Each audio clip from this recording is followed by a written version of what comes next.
ঘৈণীয়েকৰ কাম গিৰিয়েকে কৰিব, গিৰিয়েকৰ কাম ঘৈণীয়েকে।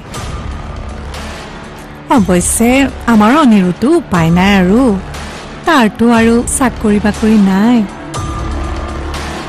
ঘৈণীয়েকৰ ইনকামতে ঘৰখন চলিব লাগে, গতিকে তাই যি কয় সি তাকেই শুনিব আৰু। তোমাৰ যদি বেছি গা বেয়া হৈছে, তুমি যদি বিচনাত পৰি আছা, যদি ময়ো ঘৰত নাই, তেতিয়া আমি পাকঘৰলৈ আহিব পাৰে। কিন্তু তুমিতো এতিয়া একেবাৰে সুস্থ হৈ আছা, তেনেস্থলত তাক এইবোৰ কাম কৰিবলৈ কিয় দিছা? মায়ে দেউতাক কোনোদিনে আমাৰ ঘৰত পাকঘৰত সোমাব দিয়া নাছিল। মায়ে নোৱাৰিলে অন্য কোনোবা আলহীৰ ছোৱালীক আনি হলেও ভাতকেইটা বনাইছিল। তুমি চাগে কথাটো পাহৰিছা। হয়তো সেইকাৰণে বৌয়ে খং কৰি আছিলে নেকি? পেহী, তুমি বেলেগ এটা আইডিয়া দিয়া না। আগৰ আইডিয়াটো তোমাৰ ফ্লপ হ'ল। উপায় আছে। কি? মই তোমাক ফৰ্চ নকৰোঁ আৰাধ্যা, কিন্তু মই জানিব বিচাৰোঁ তুমি কি কাৰণত এতিয়াই সন্তান জন্ম দিব বিচৰা নাই। মানে মই মাক কি বুলি ক'ম? কিবা এটাতো কাৰণ থাকিব লাগিব। মই এই কাৰণে সন্তান জন্ম দিব বিচৰা নাই, কাৰণ মই নিবিচাৰো মোৰ সন্তানৰ গাটো তোমাৰ দৰে স্বভাৱবোৰ থাকক। মই তোমাৰ দৰে স্বভাৱৰ সন্তানৰ মাক হবলৈ নিবিচাৰো।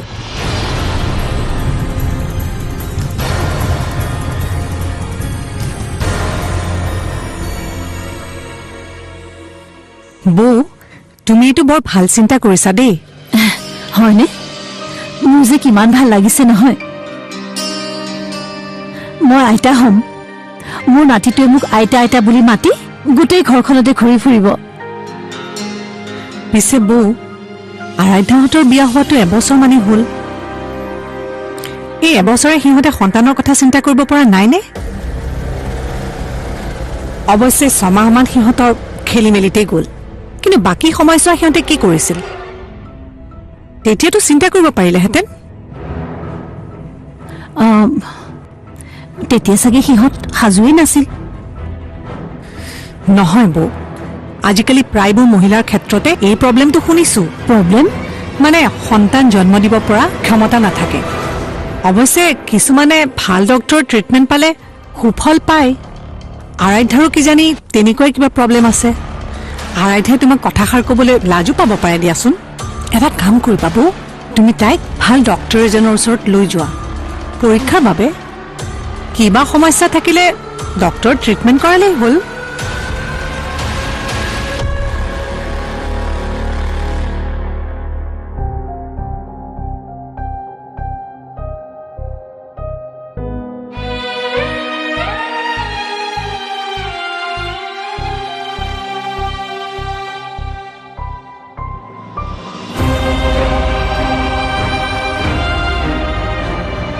আৰাধ্যা অফিচলৈ গলেই চাগে। আজিয়ে কোৱা হলে ভাল আছিল পাই। কিছুমান কামত পলম কৰিব নালাগে। ফোন কৰো ৰবা, উভতি আহিবলৈ কওঁ। মই এইটো কথা কোৱাৰ বেলেগ এটা উদ্দেশ্যও আছে। যেতিয়া সন্তানৰ ভয় আহিব, তেতিয়া কিছুমান ভয় নোহোৱা হ'ব। কেনেকুৱা ভয়? এই শান্তনু বোলা ল'ৰাটোৰ ভয়।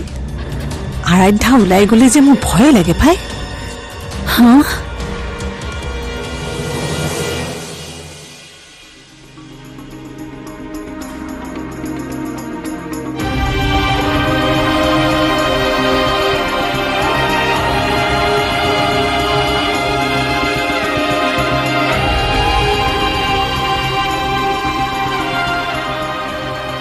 অনিৰুদ্ধ,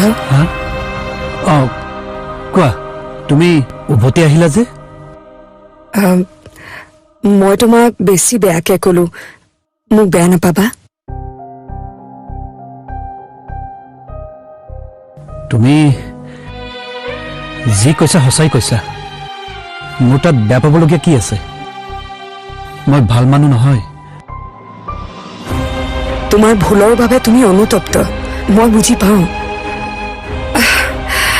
কিন্তু নোৱাৰি জানা, কিছুমান ক্ষেত্ৰত আমাৰ নিয়ন্ত্ৰণ নাথাকে। তুমি চাগে নিশ্চয় বুজিব পাৰিছা। আৰাধ্যা, মা, আৰাধ্যা, তুমি উভতি আহিলা? ভালেই হ'ল দিয়া। তুমি আৰু মই আজি এঠাইলৈ যাম। তুমি আজি অফিচ যাব নালাগে দিয়া। হ'ব।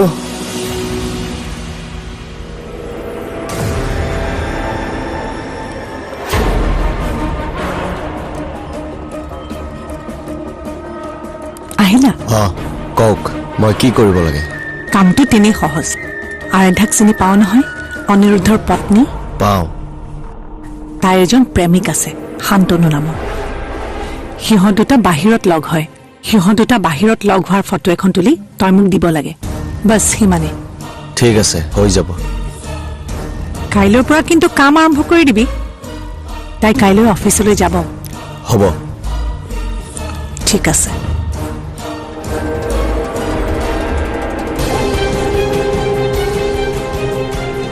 কিবাকে এখন ফটো পাই গ'লে এনেকুৱা জ্বলাম নহয় মই সিহঁতক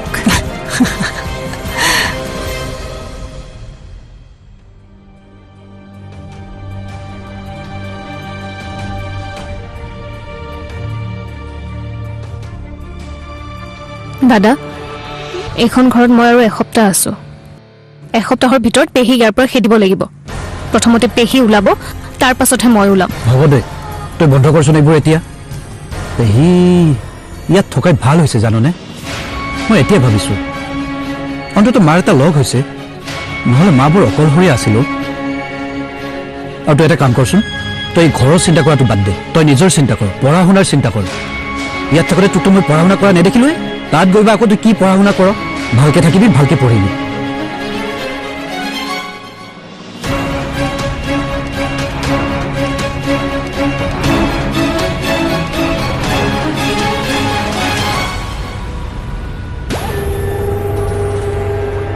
এতিয়া ফাৰ্ষ্ট ষ্টেপটো হ'ল ছেকেণ্ড ষ্টেপটো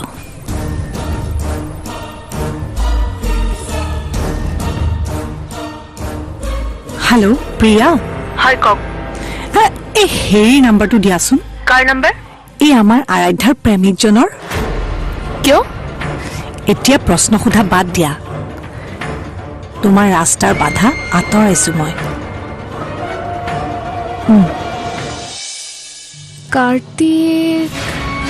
কাৰ্তিক কি মাতটো চিনাকি চিনাকি লাগিছে ডাঙৰ মানুহৰ মাত যেনি লাগিছে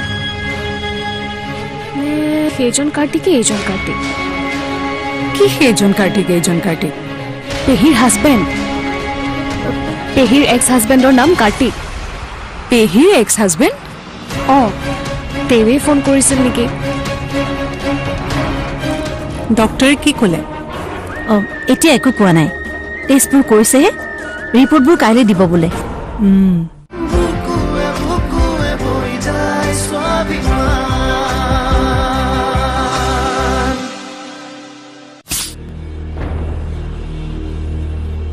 মা আমি ডক্টৰৰ ওচৰলৈ কিয় গৈ আছো আপোনাৰ গা বেয়া নেকি মোৰ গা বেয়া নহয় এবাৰ চেকআপ এটা কৰাই লওঁ সেইকাৰণে ডক্টৰৰ ওচৰলৈ আহিছোঁ তোমাকো লৈ আহিছোঁ তোমাৰো চেকআপ এটা কৰাই লওঁ কিন্তু মইতো সুস্থ হৈয়ে আছো প্ৰশ্ন কৰি থাকিব নালাগে দিয়াচোন ব'লা গৈ থাকোঁ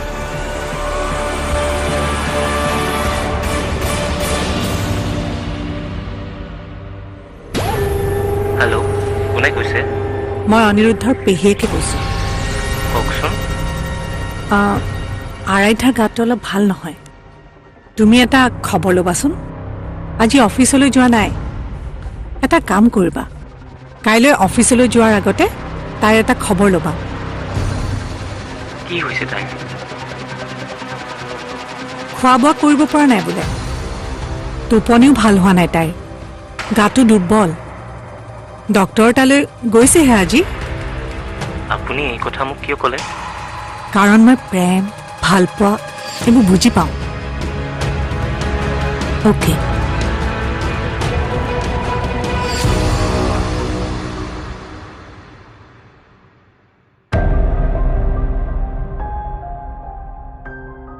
অঁ গৈ আছোঁ ঘৰলৈ ডক্টৰে কিবা কিবি টেষ্ট কৰিব দিছে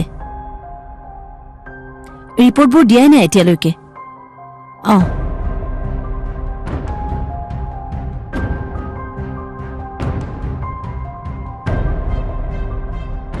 বিয়া হোৱা এবছৰে পাৰ হ'ল এতিয়ালৈকে একো হোৱাই নাই যে মানুহবোৰে মোক প্ৰশ্ন কৰে সেইকাৰণে তোমাক ডক্টৰৰ ওচৰলৈ লৈ আহিছোঁ তেওঁ এজন বৰ ভাল গাইনলজিষ্ট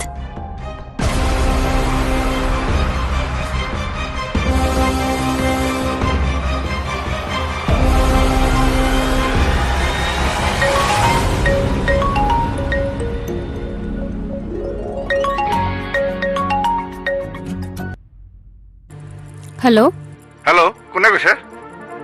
কোনে কৈছে আপুনিহে ক'ব। আপুনিহে ফোন কৰিছে মোৰ নম্বৰত। মা আছে? মা নাই। কোনে কৈছে কওকচোন? পেহী আছে নেকি? মা নাই, পেহীও নাই। আপুনি কোনে কৈছেনো? মই কাৰ্তিকে কৈছিলোঁ। কোন কাৰ্তিক? পেহীক ক'বা মই ফোন কৰা বুলি।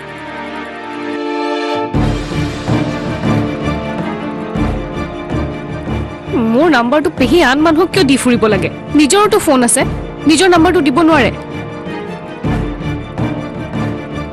ময়ো দিম বাপ্পেকে এইবাৰ পেহীৰ নাম্বাৰটো 2জন মানুহক।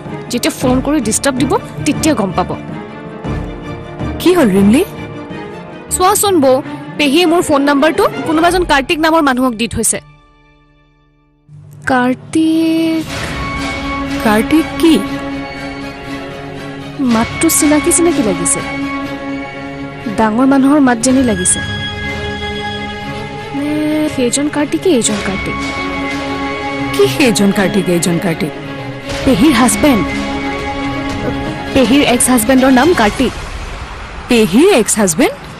অঁ, তেওঁৱেই ফোন কৰিছিল নেকি?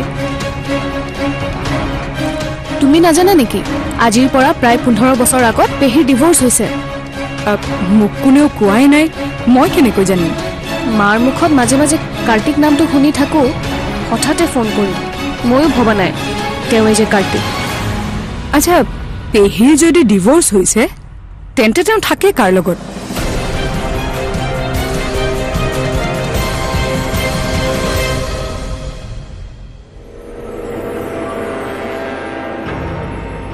বৌ আহিলা? কেতিয়া আহিলা? অঁ মেনকা, আহিলোঁ ৰ'বা। ডক্টৰে কি ক'লে? অঁ, এতিয়া একো কোৱা নাই। টেষ্টবোৰ কৰিছেহে, ৰিপৰ্টবোৰ কাইলৈ দিব বোলে। চোৱাচোন, এটা নম্বৰৰ পৰা ইমান ফোন কৰিছে। হস্পিটেল যোৱাৰ কাৰণে ফোনটো চাইলেণ্ট কৰি থৈছিলোঁ, এতিয়াহে দেখিলোঁ। অঁ, আকৌ ফোন কৰিছে। কোনবা? হেল্ল', মই কাৰ্তিকে কৈছোঁ। কোন কাৰ্তিক? মেনকা আছেনে? অ' কাৰ্তিক। অঁ, মেনকা আছে, মোৰ ওচৰতে আছে, দিছোঁ ৰ'বা। মেনকা, কাৰ্তিকে ফোন কৰিছে, লোৱা কথা পাতা।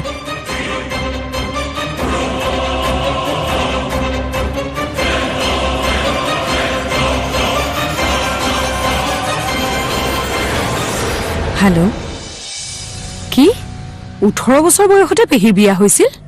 বিয়া হৈছিল নহয়, জোৰ জবৰদস্তি কৰি বিয়া দিয়া হৈছিল। কিয়? কিয়?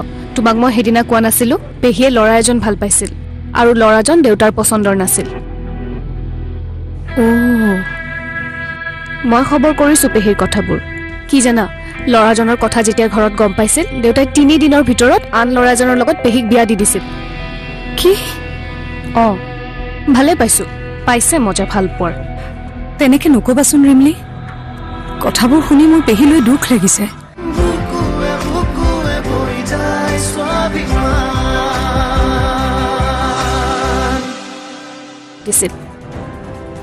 পেহী আৰু পেহাৰ মাজত এতিয়া কোনো কণ্টেক্ট নাই নেকি? মই জনাততো নাই, কিন্তু আজি বা কিয় ফোন কৰিছে?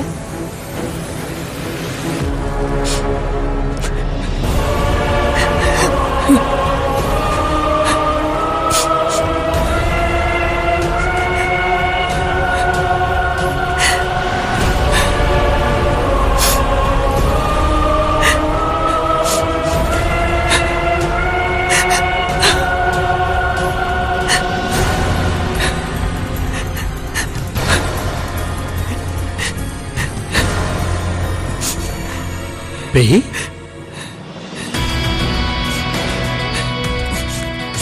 কি হৈছে তোমাৰ?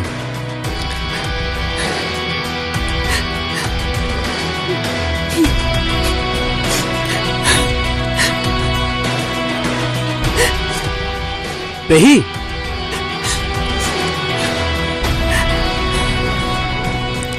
আৰু কান্দিছা কিয় তুমি?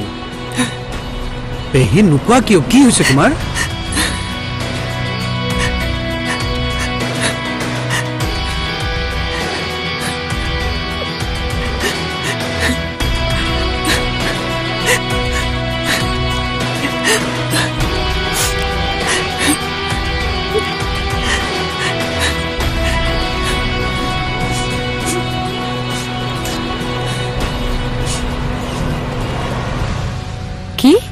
18 বছৰ বয়সতে পেহীৰ বিয়া হৈছিল?